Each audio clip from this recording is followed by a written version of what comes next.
এর পর্যায়ে বক্তব্য নিয়ে আসছেন বাংলাদেশ আলহামদুলিল্লাহ সভাপতি সংবিধান ফেডারেশন আল্লাহ সুবহানাহু ওয়া তাআলার দরবারে শুকরিয়া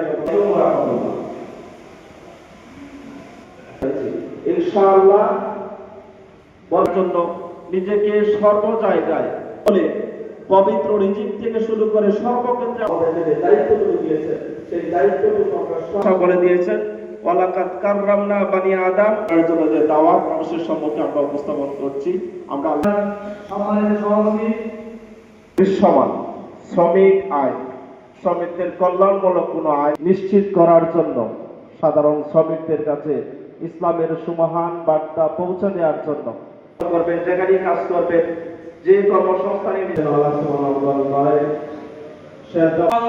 অ্যাডভোকেট আলমগীর হুসাইন রাজপথে নেমে জীবন দেওয়ার প্রস্তুত থাকবে ইনশাআল্লাহ। আর এদেশের শ্রমিকরা হাটে বাজারে কষ্ট করবে।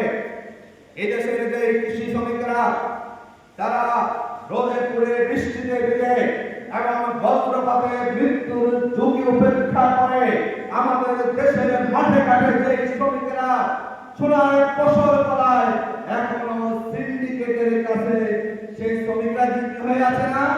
এখন এই দেশের কৃষকের তারা কি ন্যায্য মূল্য পায় ফসলের? তারা কিন্তু ফসলের ন্যায্য মূল্য পায় না। দামটা বেশি, শ্রমিক ওভার টাইম দেওয়া হয় না, শ্রমিককে নিয়োগপত্র দেওয়া হয় না, পরিচয় পত্র দেওয়া হয় না, শ্রমিকের ন্যায্য মজুরি নাই। আজকে শ্রমিকের জীবন দুর্বিষহ অবস্থায় আছে।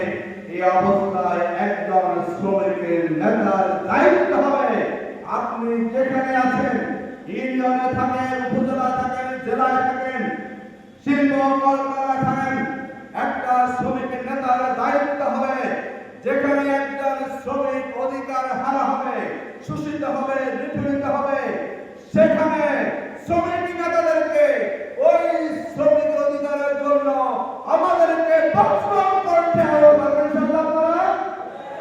প্রতিটা গ্রামে এলাকায় অঞ্চলে ওয়ার্ড ইউনিয়ন আপনাদের কমিটি গঠন করুন, আপনাদের সংগঠনকে বিস্তৃত করুন, আর সেখানে ভালো মানুষকে নিয়ে শ্রমিক ভাইদের নিয়ে আপনাদের সংগঠনকে মজবুত করার চেষ্টা করুন। জুলাই আগস্টে প্রায় 1500-র উপরে মানুষ জীবন দিয়েছিল। সমাজে মানুষ রাস্তায় নেমেছিল, জীবন দিয়েছিল বলেই কিন্তু একটি পরিবর্তন এসেছিল। বিগত 17 বছর হাসিনার বিরুদ্ধে, আওয়ামী লীগের বিরুদ্ধে, স্বৈরাচারের বিরুদ্ধে, ফ্যাসিস্টদের বিরুদ্ধে অনেক আন্দোলন সংগ্রাম হয়েছিল, কিন্তু ফ্যাসিস্টদের পতন হয় নাই। যখন এদেশের জমিনে ছাত্র সমাজ, শ্রমিক জনতা একসাথে নেমে এই সিদ্ধান্ত নিয়েছিল, হয় জীবন দেব না হয় স্বাধীনতা অর্জন করব, তখনই আমাদের বিজয় এসেছিল। নির্মাণ শ্রমিক, ইন্ডাস্ট্রিয়াল শ্রমিক, পরিবহন শ্রমিক প্রত্যেকটি সেক্টরে যেভাবে আওয়াজ তুলেছে, আমরা মনে করি আগামী দিনে বাংলাদেশ শ্রমিক কল্যাণ ফেডারেশনকে বাদ দিয়ে কোনো কিছু সম্ভব নয়।